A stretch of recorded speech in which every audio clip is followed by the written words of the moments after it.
छठा काम जो आपने करना है वो क्या है कि अपने घर में हरियाली लेकर आओ। अपने घर में हरियाली लेकर आओ। छोटा घर है, पक्का घर है, जगह नहीं है तो गमलों के अंदर पौधे रखो।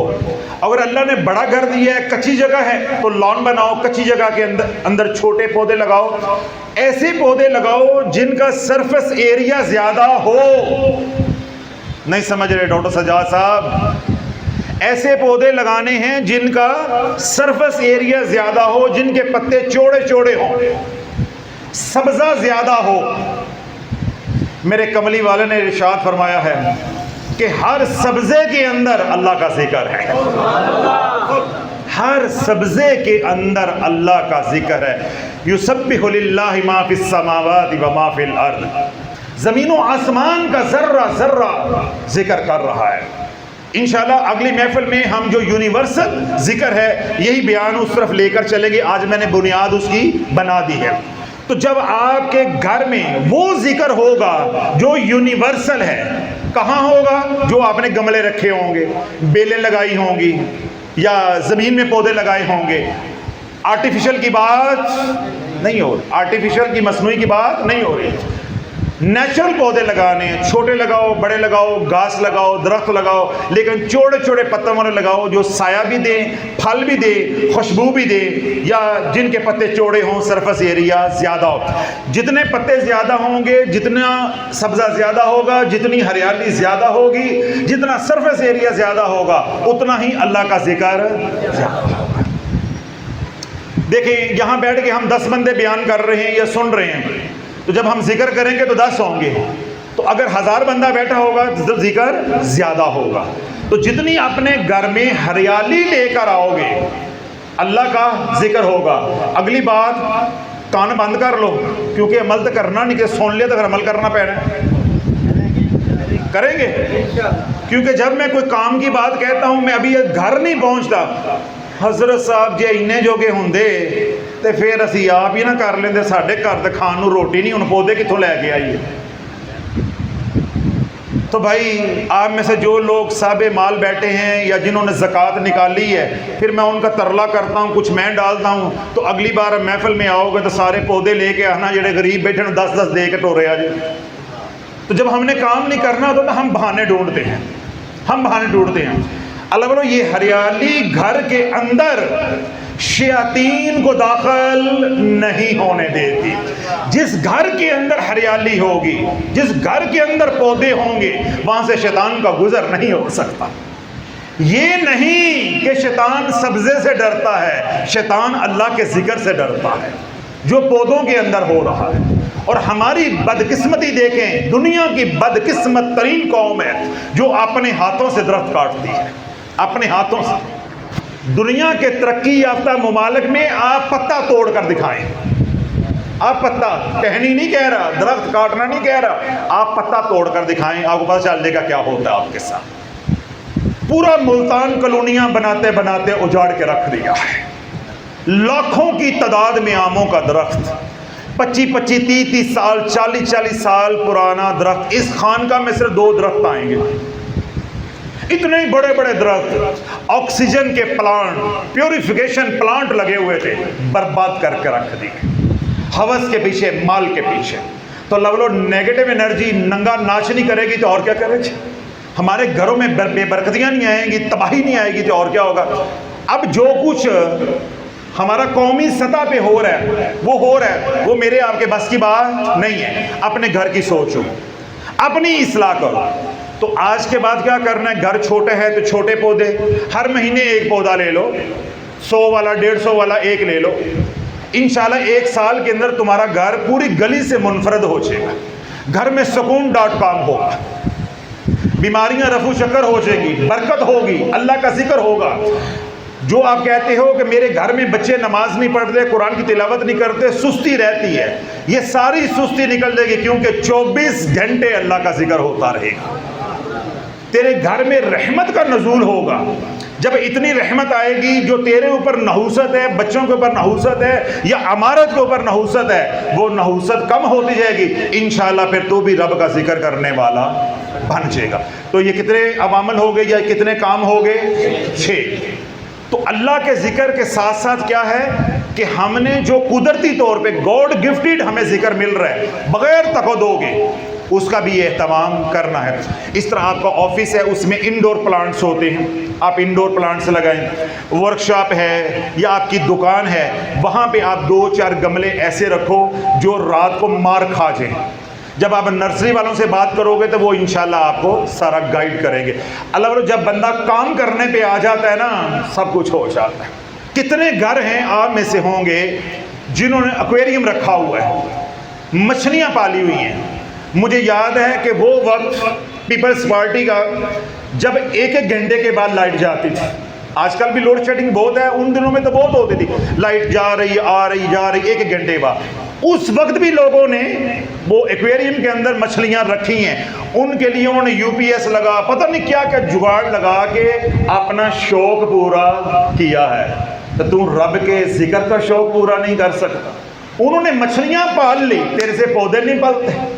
उन पे तो खर्चा है, इस पे तो खर्चा ही कोई नहीं। एक बार पौधा 100 रुपए का 150 रुपए का ले आओगे, उसके बाद तो कोई खर्चा नहीं है।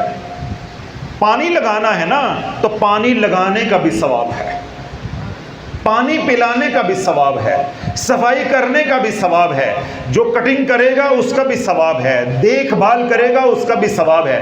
तू जितना वक्त अपना हरियाली के साथ गुजारेगा, अल्लाह वाला हरियाली के दरमियान में रहना ऐसे ही है जैसे सालहीन के दरमियान में रहना है। अगर आपको कोई अल्लाह वाला नहीं, हाय हाय किथे जावा ते मंजी किथे डावा, अगर आपको कोई अल्लाह वाला नहीं मिल रहा या अल्लाह वाला तो मिला है मगर दिल नहीं टिक रहा, तू हरियाली के साथ दोस्ती लगा ले, तेरे जादू का इलाज हो जाएगा, तेरी परेशानियां दूर हो जाएंगी। शर्त क्या है? सुनो, अकली तौर पे साइंटिफिकली लॉजिकली बात को समझो। शर्त क्या है? खेत है, जिस तरह आतिफ का जिम्मेदारा है, या घर में आप माहौल बना लेते हो, हरियाली है, हरियाली में क्या हो रहा है? जिक्र।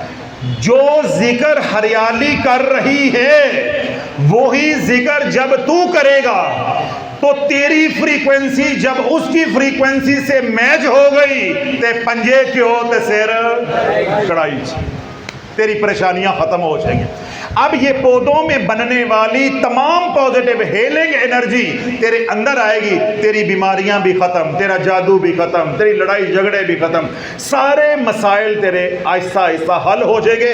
किसी अल्लाह वाले की, किसी आमिल कामिल की तुझे ज़रूरत नहीं है। अगर तू कहता है ना कि मैं अल्लाह वालों को नहीं मानता, भाई ना मान, तू पौधों को मान ले, तू पौधों को मान ले कि पौधों के अंदर जो अल्लाह का जिक्र हो रहा है उस जिक्र के साथ उन्हें अपनी फ्रीक्वेंसी को मैच करना है। पौधे रख के हामीम ला युनसरून नहीं चलेगा, उसकी वो फ्रीक्वेंसी नहीं है, ये यूनिवर्सल जिक्र नहीं है, ये यूनिवर्सल जिक्र नहीं है। वलायत का सबसे ज्यादा इल्म और कमालाते वलायत किसको मिले हैं? मौला अली को।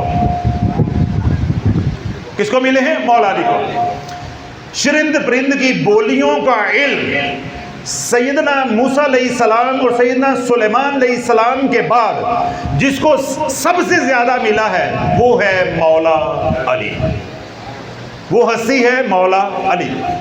इसलिए कौन सा परिंदा, कौन सा कीड़ा या कौन सा जानवर या कौन सी मखलूक कौन सा जिक्र कर रही है, इसका जवाब आपको मौला अली के दर से मिलेगा। किसी और दर पे ये इल्म या ये खैरात या सवाल का जवाब मिलने वाला नहीं है। मौला अली के दर पे जाओ, पूछो मेंढक का जिक्र क्या है, वो आपको एक तस्बीह बताएंगे, शुरू होगी सुभान अल्लाह से। आप पूछो कि मछली का जिक्र क्या है, वो आपको एक तस्बीह बताएंगे कि ये पढ़ती है, शुरू होगी सुभान अल्लाह से। बात समझ आ रही है?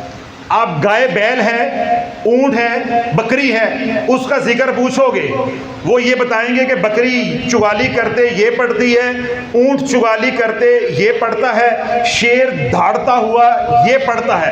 तमाम के अंदर सुबहान अल्लाह, सुबहान अल्लाह, सुबहान अल्लाह। ये जो हरियाली है ये अल्लाह की तस्बीह कर रही है। युसब्बिहु लिल्लाहि मा फिस समावाति व मा फिल अर्द मलिकिल कुद्दूसिल अजीजिल हकीम। कायनात का जर्रा जर्रा अल्लाह की पाकी को बयान कर रहा है। सुबहान अल्लाह, सुबहान अल्लाह, सुबहान अल्लाह। आगे फिर हर मखलूक के दो चार अल्फाज हैं, हर मखलूक के दो चार अल्फाज हैं। बात समझ आ रही है? जिस तरह रब ने हमें दी है सुबहान अल्लाह व बिहम्दिही, सुबहान अल्लाहिल अज़ीम, अस्तगफिरुल्लाह, ऐसे दो दो चार चार आगे अल्फाज है।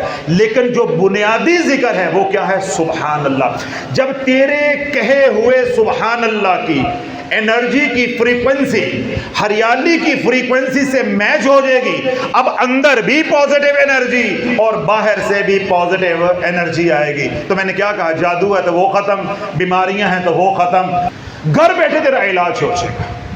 तो कितने अवामल या कितने फैक्टर्स पे बात हो गई है? 6 पे।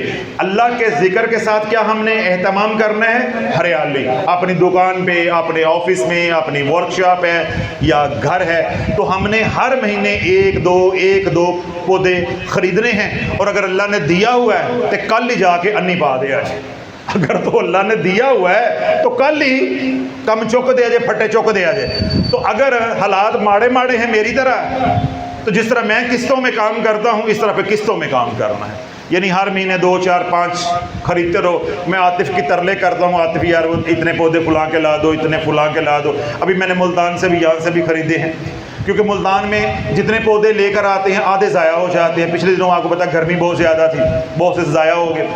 तो इंशाल्लाह कुछ शार्ट हुए हैं। मेरे लिए भी दुआ करें कि जो मैंने आपको सिखाया अल्लाह मुझे भी उस पर अमल करने की तौफीक अता फरमाए। आप तमाम हजरात जहाँ से भी तशरीफ़ लेकर आएँ, अल्लाह रब्बुल इज़्ज़त आपकी हाज़िरी को कबूल व मंजूर फरमाए। एक एक कदम के ऊपर आपके दर्जात को बुलंद अता फरमाए। एक एक कदम के ऊपर अल्लाह नेकियां अता फरमाए और एक एक कदम के ऊपर ख़ताओं को माफ़ फरमाए। वो तमाम गुनाह जो खलवत में किए अल्लाह वो भी माफ़ फरमा दे, वो तमाम गुनाह जो जलवत में किए अल्लाह वो भी माफ़ फरमा दे। गुनाह सगीरा किए हैं तो अल्लाह वो भी माफ़ फरमा दे, अगर कबीरा किए हैं तो अल्लाह वो भी माफ़ फरमा दे। जिन गुनाहों का अल्लाह गवाह है वो भी माफ़ फरमा दे, और जिन गुनाहों की मखलूक गवाह है अल्लाह वो भी माफ़ फरमा दे। जिन गुनाहों की वजह से अल्लाह की मखलूक रूठ गई है अल्लाह वो भी माफ़ फरमा दे, और जिन गुनाहों की वजह से अल्लाह की रहमत रूठ गई है हमें मालूम नहीं है, रब अपनी रहमत से वो गुनाह भी माफ़ फरमा दे और हम सब की हाज़िरी को अपनी बारगाह समदियत में कबूल व मंजूर फरमाए। दुनिया भर में वो लोग जो परेशान हाल हैं अल्लाह उनकी परेशानियों को दूर अता फरमाए, जो दुखी अल्लाह उनके दुख दूर अता फरमाए, जो सुखी अल्लाह उनके सुखों में मज़ीद बरकतें अता फरमाए।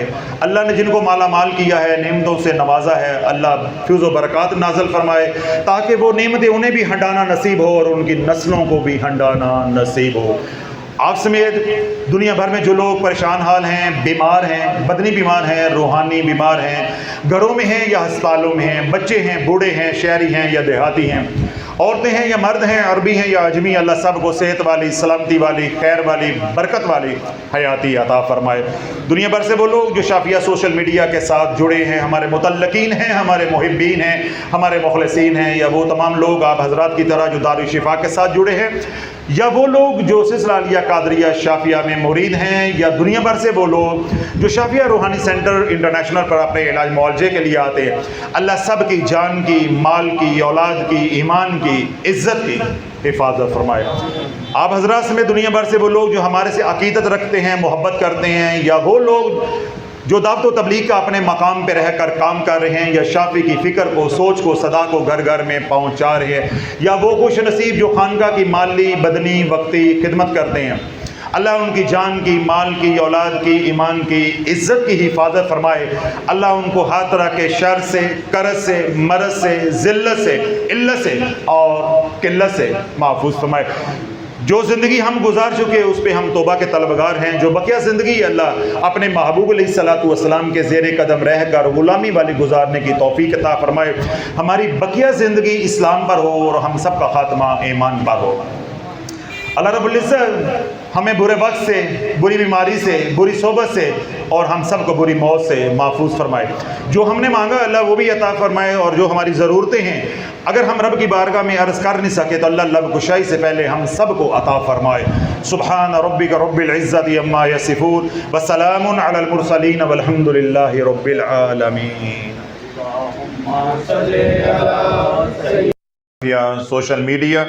शाफिया सोशल मीडिया के प्लेटफॉर्म पे आज जो सवाल है वो ये है। अस्सलामु अलैकुम व रहमतुल्लाहि व बरकातहू।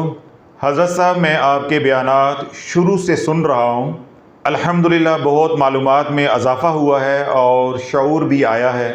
आज मेरा सवाल ये है कि माँ बाप अपनी सारी औलाद से मोहब्बत करते हैं, मगर एक बच्चा ऐसा होता है जो माँ या बाप का लाडला होता है।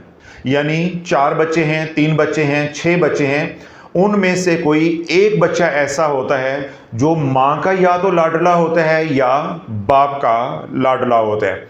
आगे वो लिखते हैं कि बसा औकात ऐसा होता है कि एक ही बच्चा माँ का भी और बाप का, यानी माँ बाप का दोनों का लाडला होता है, आंखों की ठंडक होता है। माँ या बाप या दोनों किसी एक बच्चे की तरफ ज़्यादा माइल क्यों हो जाते हैं, ये है पहला सवाल। दूसरा उनका सवाल ये है कि इसी तरह घर में कोई एक बच्चा ऐसा होता है जो अपने दूसरे बहन भाइयों की बनिस्बत अपने माँ बाप से ज़्यादा मोहब्बत करता है। सवाल का जो पहला हिस्सा था उसमें क्या था कि माँ किसी बच्चे से ज़्यादा मोहब्बत करती है, बाप किसी बच्चे से ज़्यादा मोहब्बत करता है, या दोनों माँ बाप किसी एक बच्चे से ज़्यादा मोहब्बत करते हैं। सवाल के दूसरे हिस्से में जो बात उन्होंने पूछी है वो क्या है कि बच्चों में से कोई एक बच्चा ऐसा होता है जो अपने दूसरे बहन भाइयों से बढ़कर अपने माँ बाप की अतात करता है, फर्माबरदारी करता है, खिदमत करता है, यानी खिदमत गुजार होता है। ऐसा क्यों होता है, इस रूहानी इसरार को वाज़ह फरमा दें, बहुत मशकूर होऊंगा। जज़ाकल्लाह खैर। ये हैं जी मोहम्मद अमीन गोंदल साहब फैसलाबाद से। तो सवाल को पढ़ने के दौरान ही मैंने काफ़ी हद तक आपके ऊपर वाज़े कर दिया है कि मोहम्मद अमीन गोंदल साहब आखिर पूछना क्या चाह रहे हैं। इस सवाल के 2 हिस्से हैं। पहले हिस्से में मोहम्मद अमीन गोंदल साहब जो पूछना चाह रहे हैं वो ये है कि माँ बाप के 2 बच्चे हैं, 4 बच्चे हैं, 6 बच्चे हैं या 8 बच्चे हैं, जितने भी हैं, आमूमी तौर पे देखने में ये आता है कि इन बच्चों में से कोई एक ना एक बच्चा ज़रूर होता है जो माँ बाप को ज़्यादा लाडला होता है या माँ बाप का लाडला होता है।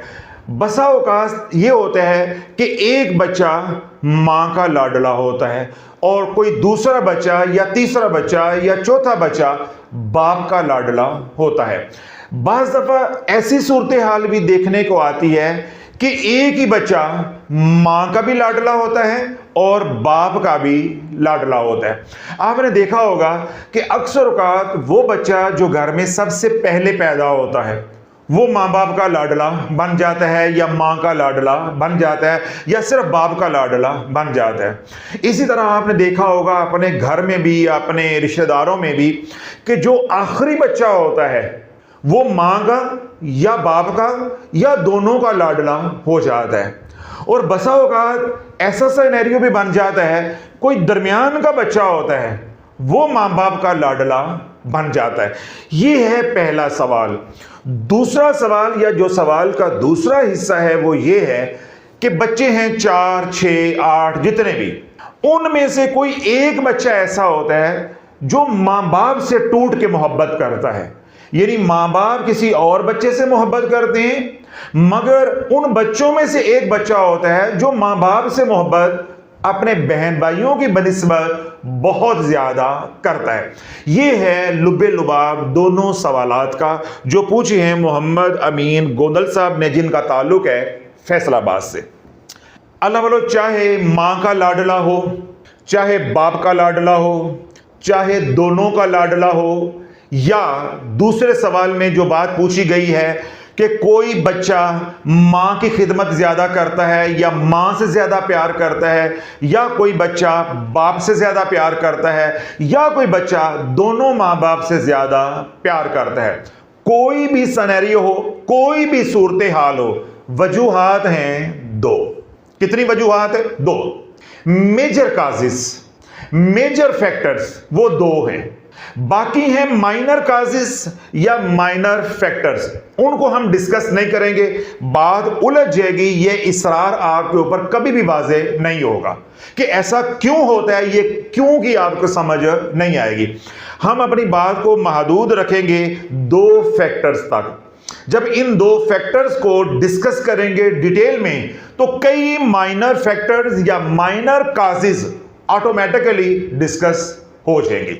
अब जो दो मेजर फैक्टर्स हैं जिनकी वजह से औलाद सिलेक्टिव हो जाती है, यानी मां बाप किसी को सिलेक्ट कर लेते हैं, आंखों का तारा बना लेते हैं, या वो बच्चा मां के करीब हो जाता है, ठीक है, या मां की तवज्जो उसकी तरफ बढ़ जाती है, या मां का वो लाडला बन जाता है, या बाप का लाडला बन जाता है, या दोनों ही का लाडला बन जाता है।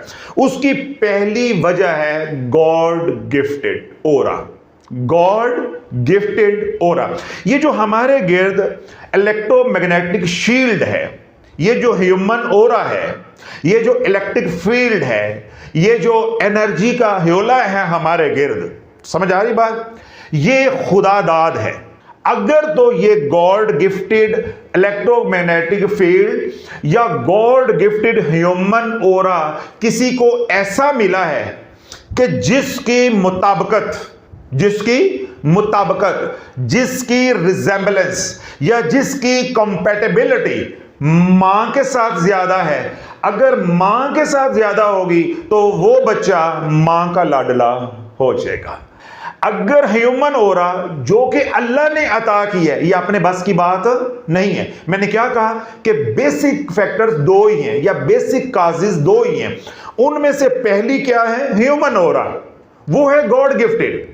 ये आपके बस की बात नहीं है कि आप बेटा पैदा कर लें या आप बेटी पैदा कर लें। जिस तरह आप अपने बच्चे को ज़हीन नहीं बना सकते, या अपने बेटे को बेटी नहीं बना सकते, या बेटी को बेटा नहीं बना सकते, इसी तरह ज़हीन नहीं बना सकते, बख्तों वाला नहीं बना सकते, इसी तरह माँ बाप अपने बच्चे का ओरा खुद नहीं बना सकते। ये कुदरत की अता होती, ये कुदरत की अता होती है। अब कुदरत ने, नेचर ने, अल्लाह ने किसी बच्चे को ऐसा ओरा अता किया है, यानी इलेक्ट्रोमैग्नेटिक शील्ड अता की है। उसके अंदर जो 7 एनर्जीज है, उसके अंदर जो 7 कलर्स हैं, इन 7 एनर्जीज की जो फ्रीक्वेंसी है, इस ह्यूमन ओरा की जो कंपोजिशन है, इस ह्यूमन ओरा की जो केमिस्ट्री है, ये सब के सब मां के साथ मिलते हैं। यानी इस बच्चे का ओरा मैक्सिमम मां के ओरा के साथ पेयरिंग करता है, कंपैटिबल है, मुशाबत रखता है, रिजेंबलेंस है, तो ये बच्चा मां का लाडला बन जाएगा। क्यों? मां की एनर्जी, अब बच्चे की एनर्जी एक है, यहां पे क्लैश नहीं होगा। ये बच्चा अपनी मां के पास ज्यादा कंफर्टेबल अपने आप को महसूस करेगा। इसी तरह ये जो मां है, ये इस बच्चे के साथ अपने आप को ज्यादा कंफर्टेबल महसूस करेगी। चाहे वो बच्चा है 4 दिन का, तो चाहे वो बच्चा है 4 साल का, तो चाहे वो बच्चा हो गया है 40 साल का। क्यों? दोनों की एनर्जी मैच हो रही है, दोनों की फ्रीक्वेंसी मैच हो रही है, दोनों की कंपोजिशन ओरा की मैच हो रही है, दोनों की केमिस्ट्री आपस में मैच हो रही है। तो इनकी क्या हो जाएगी? पेयरिंग हो जाएगी। इसकी एनर्जी इधर ट्रांसफर होगी, ट्रांसमिट होगी, इधर की एनर्जी इधर ट्रांसमिट होगी। जो मां सोचेगी वो सोच बच्चे में मुंतकल होगी, जो बच्चा सोचेगा बच्चे की सोच मां में मुंतकल होगी। कहीं पे भी एनर्जी क्लैश नहीं होगा। तो फासले पैदा होते हैं क्लैश की वजह से, दूरियां पैदा होती हैं क्लैश की वजह से। तो यहां तो क्लैश है ही नहीं। जब आप डाटा मुंतकल करते हैं तो क्या करते हैं, दोनों मोबाइल की पेयरिंग करवाते हैं, फिर जो इधर होता है वो ही इधर मुंतकल हो जाता है। तो इसी तरह जब आपका ओरा अपनी मां के साथ पेयरिंग कर जाएगा तो आप अपनी मां के लाडले बन जाएंगे। इसी तरह अगर आपका ओरा अपने बाप के साथ पेयरिंग कर जाता है तो आप बाप के लाडले बन जाएंगे। ये इसरार है, ये राज है, इससे बड़ा राज। बाज बच्चे ऐसे होते हैं कि वो मां के लाडले होते हैं, यानी एक बच्चा है वो मां का लाडला है, फिर एक और बच्चा है, बेटी है, बेटा है, वो बाप का लाडला है। बसा औकात ऐसी सूरत हाल भी घर में होती है या ऐसा सिनेरियो भी बन जाता है कि एक ही बच्चा है, बेटा है या बेटी है, वो बैक वक्त एट ए टाइम मां का भी लाडला है, बाप का भी लाडला है।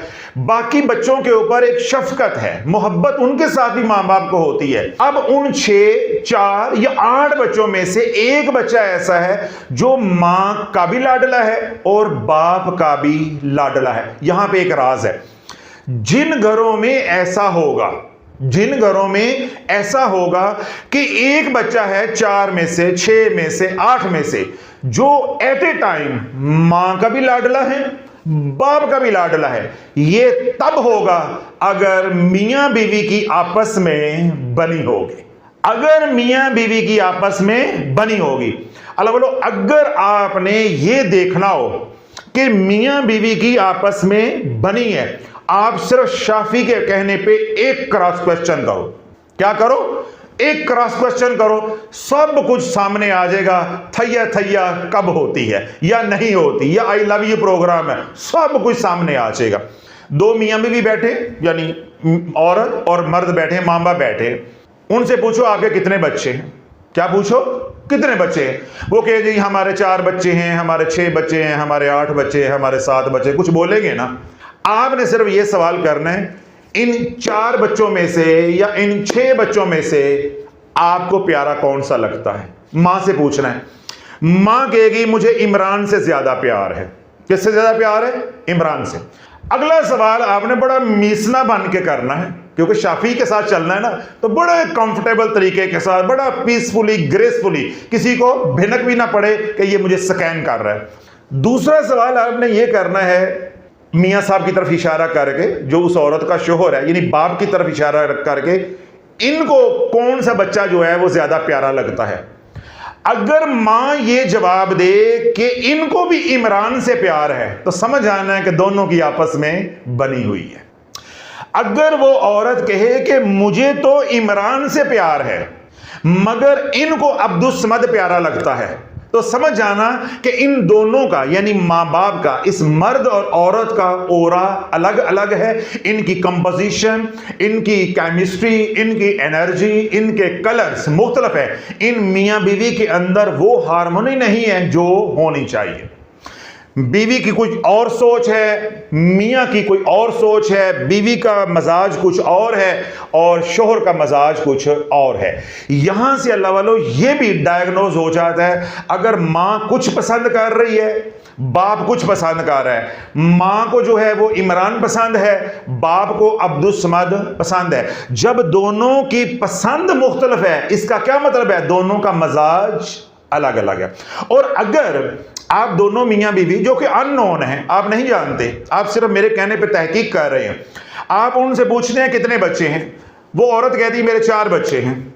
आप पूछते हैं कि इन चारों में से आपको ज्यादा प्यारा कौन लगता है? मां कहती है कि मुझे इमरान से ज्यादा प्यार है, बाकी बच्चे तो सारे प्यारे हैं लेकिन मुझे इमरान से ज्यादा प्यार है।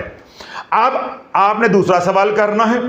आप दूसरा सवाल करते हैं कि इनको, यानी उसके शोहर की तरफ, बच्चे के बाप की तरफ इशारा करके, इनको किससे प्यार है? तो वो फौरन बोलती है ये भी सबसे प्यार करते हैं लेकिन इमरान ज्यादा लाडला है। तो फौरन आपने समझ जाना है कि इन दोनों मियां बीवी का जो ओरा है वो हार्मोनाइज्ड है। उसकी केमिस्ट्री, उसकी कंपोजिशन, उसके कलर्स, उसकी फ्रीक्वेंसी, उसकी एनर्जी, ईच एंड एवरीथिंग काफी हद तक आपस में मैच है। फिर इन दोनों मां बाप की, यानी मियां और बीवी की जो ओरा की एनर्जी है वो बच्चे के साथ भी मैच कर रही है। तो बोलो ये अल्लाह की हिकमतें हैं, हिकमतें हैं। जब हम इन हिकमतों में डुबकी लगाते हैं तो वो खजाने हमें, वो मोती कीमती मिलते हैं कि इंसानी अकल दंग रह जाती है।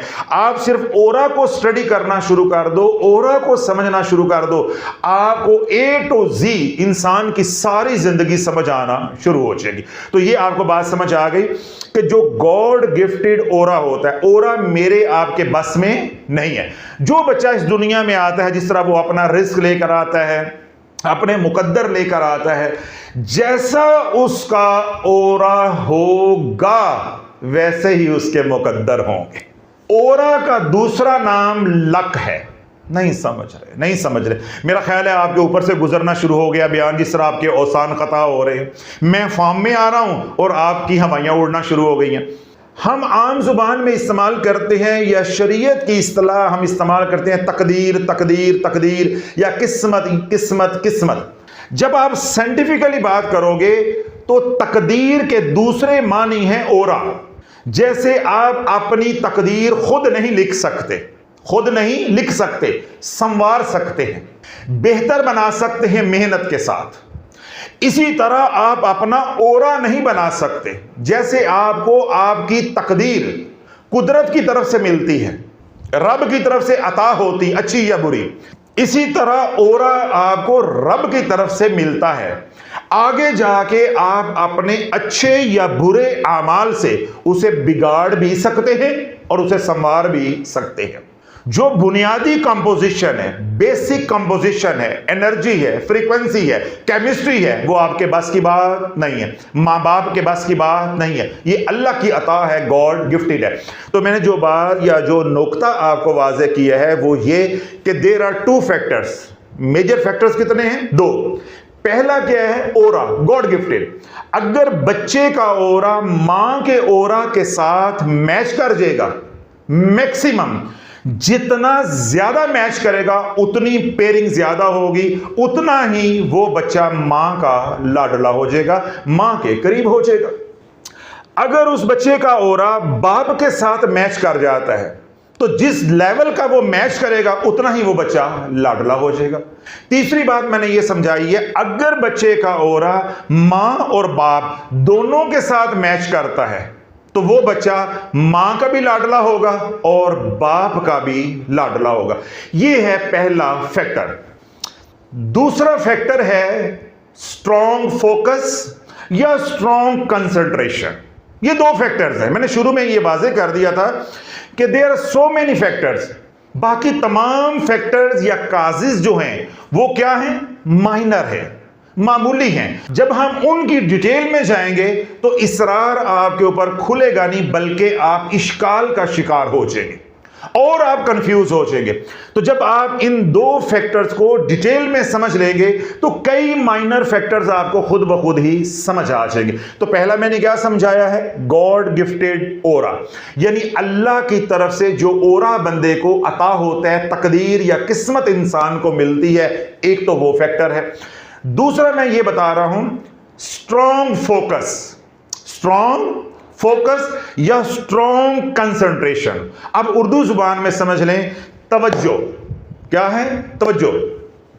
जिस बच्चे को जितनी तवज्जो मां की ज्यादा मिलेगी, तवज्जो है, जिस बच्चे को जितनी तवज्जो मां की ज्यादा मिलेगी उसका ओरा आहिस्ता आहिस्ता, जो कि पहले मां के साथ कंपैटिबल नहीं था, अब वो आहिस्ता आहिस्ता एनर्जी इधर से फ्लो होती जाएगी, आहिस्ता आहिस्ता वो मां के साथ कंपैटिबिलिटी अख्तियार करता जाएगा। अब मैं दलील देता हूं।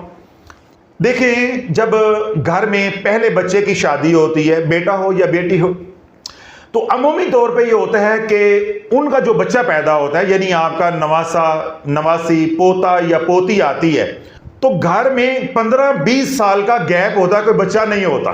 अमूमी तौर पे ऐसा होता है, 15-20 साल का कम अज कम गैप आ जाता है। 15-20 साल के बाद फिर आपके घर में कोई बच्चा आता है।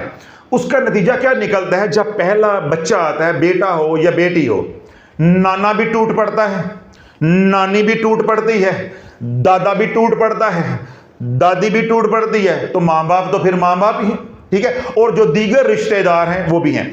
तो पहले बच्चे को इतनी तवज्जो मिलती है, इतनी कंसंट्रेशन मिलती है, इतना फोकस मिलता है कि जो उनमें से ज्यादा बच्चे को प्यार करता है उसके साथ बच्चे की एनर्जी मैच होना शुरू हो जाती है। जबकि बच्चे का ऑरा ये मुमकिन ही नहीं है दादी के साथ भी मैच करे, दादा के साथ भी मैच करे, नानी के साथ भी मैच करे, नाने के साथ भी मैच करे, माँ के साथ भी मैच करे, बाप के साथ भी मैच करे, फूफियों के साथ भी मैच करे। ऐसा नहीं होता, ऐसा नहीं होता।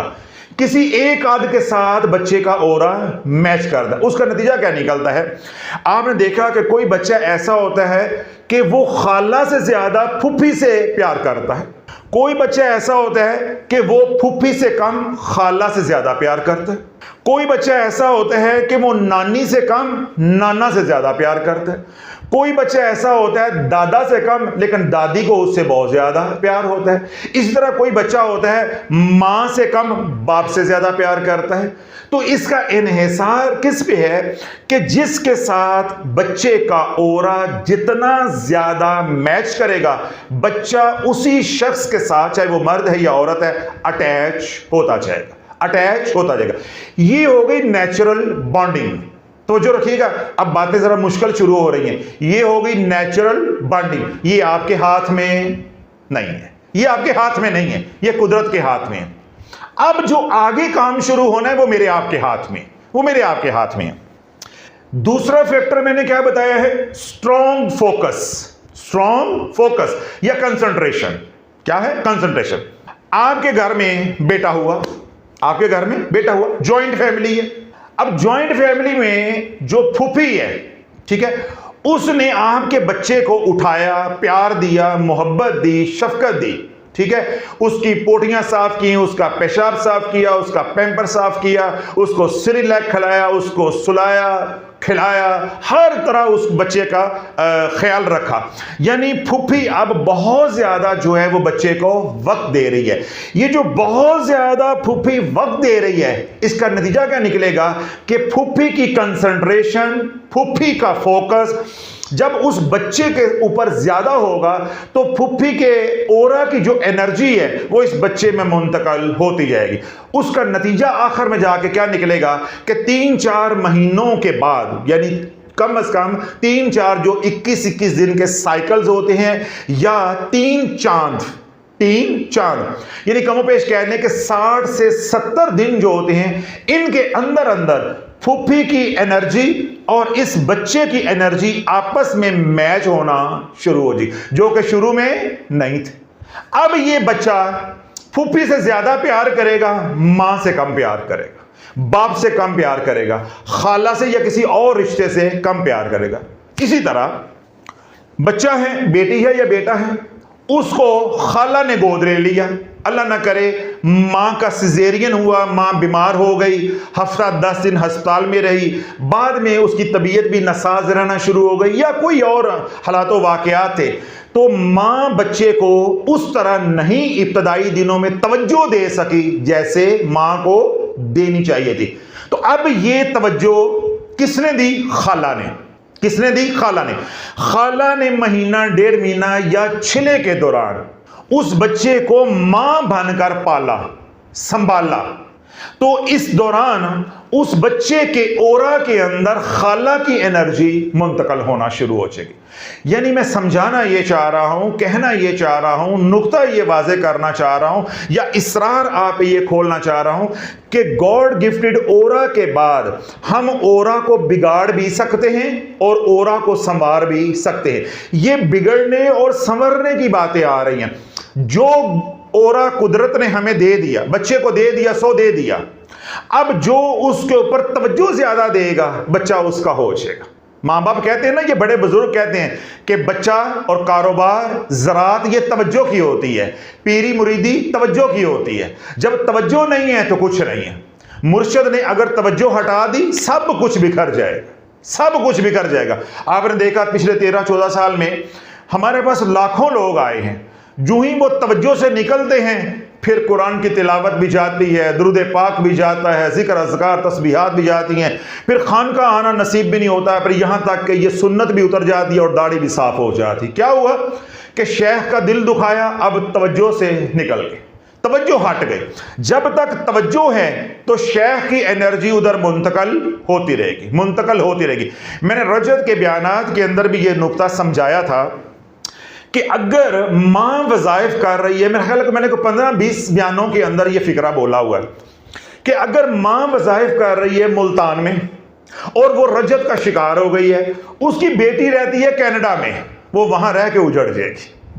क्यों? मां बार बार उस बेटी का सोचेगी, क्योंकि उस बेटी का ओरा मां के ओरा के साथ क्या है, मुताबिकत रखता है। उसकी केमिस्ट्री, उसकी एनर्जी, उसके कलर्स, उसकी फ्रीक्वेंसी मैच होती है। तो जो ही मां सोचेगी तो जो मां की एनर्जी है वो कनाडा उस बच्ची को मुंतकल हो जाएगी। मां उजड़ी है खुद वज़ाइफ कर करके, लेकिन बेटी उजड़ गई है मां की तवज्जो की वजह से। इसलिए कहते हैं कि पानी पियो पुन के तो पीर पढ़ो चुन के, इसलिए कहते हैं। अगर पीर ही, कल भी देखें शेखुपुरा से लोग आए, मुल्तान से भी कुछ लोग आए, कुछ और शहरों से भी लोग आए। कल एक दिन में 3 लोग आए हैं, यानी 3 पीर हजरात आए हैं, जिन्होंने यहाँ की अपनी ख्वाहिश का इजहार किया कि हजरत साहब हम अमलियात सीखना चाहते हैं, हम रूहानियात सीखना चाहते हैं।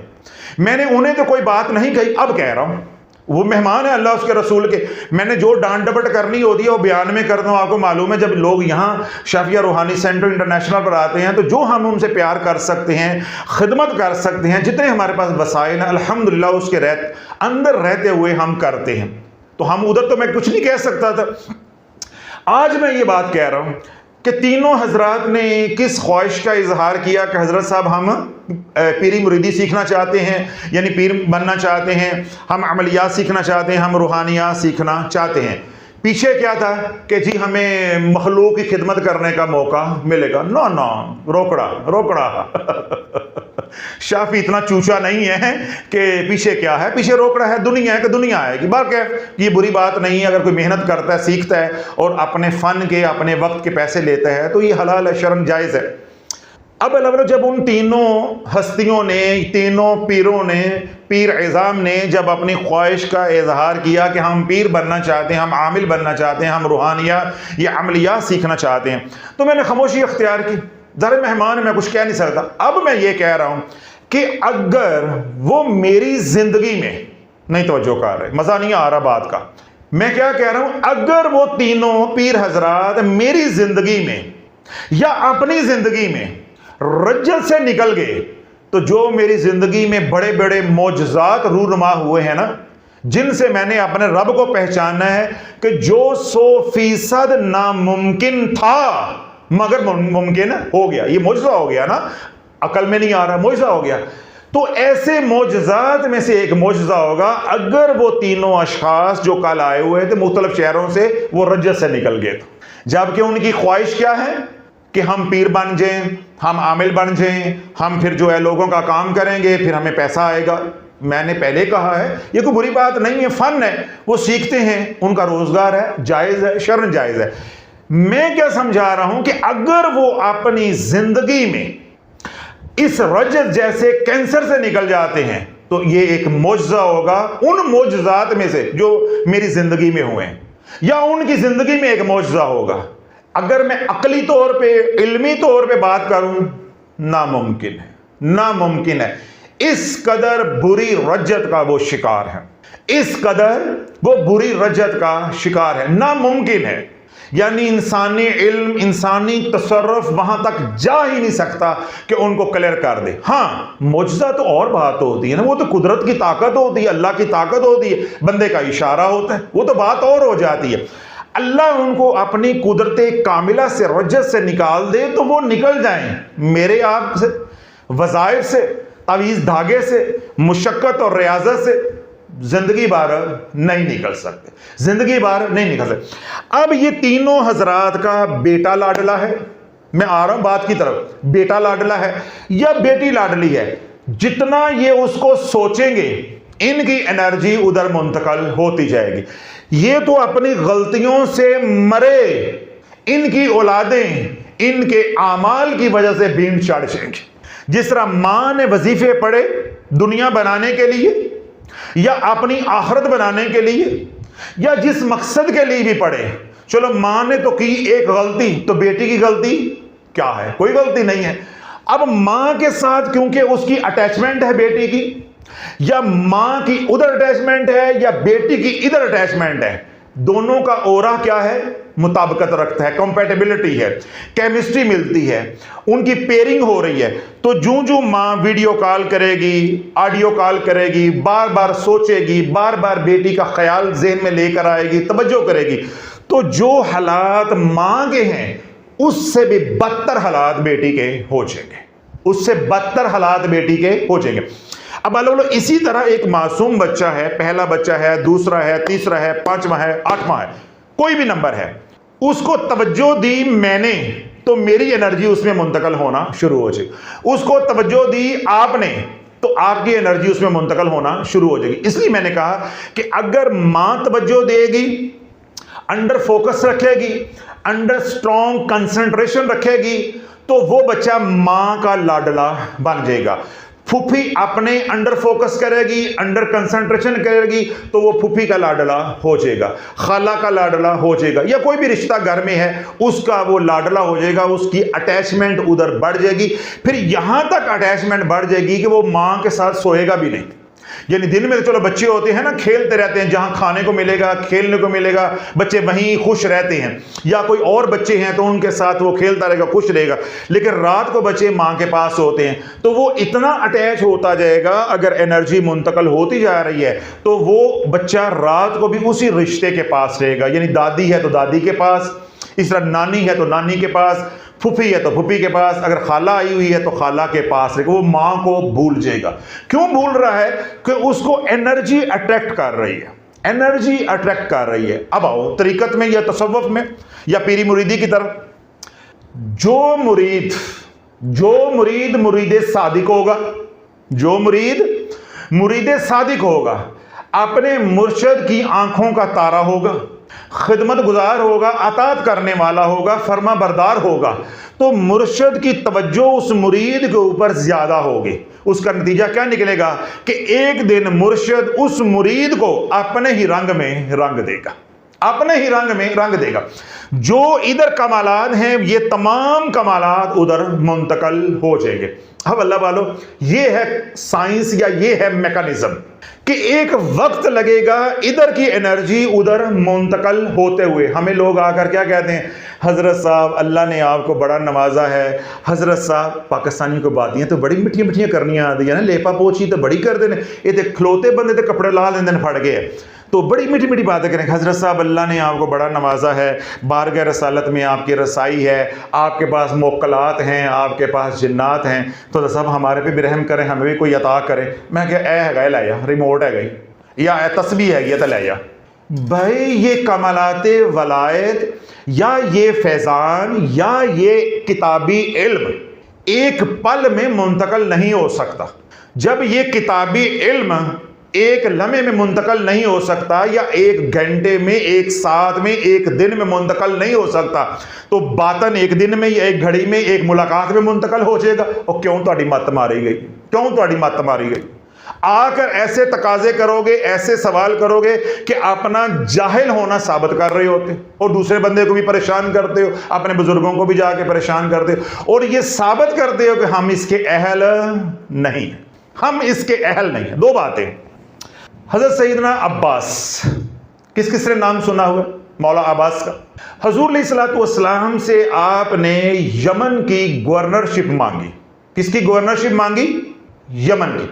हुजूर अलैहिस्सलातु वस्सलाम ने खामोशी अख्तियार की, गवर्नर नहीं बनाया, गवर्नर नहीं बनाया, हुकूमती मनसब नहीं दिया। जब फैसला हो गया गवर्नर किसी और को बना दिया, तो फिर हुजूर अलैहिस्सलातु वस्सलाम ने अब्बास रजी अल्लाह तआला अन्हु को मुखातिब करके, अपने चचा को मुखातिब करके इरशाद फरमाया कि मैं आपको आपके नफ्स के ऊपर हाकिम मुकर्रर कर रहा हूं। मैं आपको, दोबारा दोहराता हूं, मैं आपको आपके नफ्स के ऊपर हाकिम मुकर्रर कर रहा हूं कि अपने नफ्स का ख्याल करो।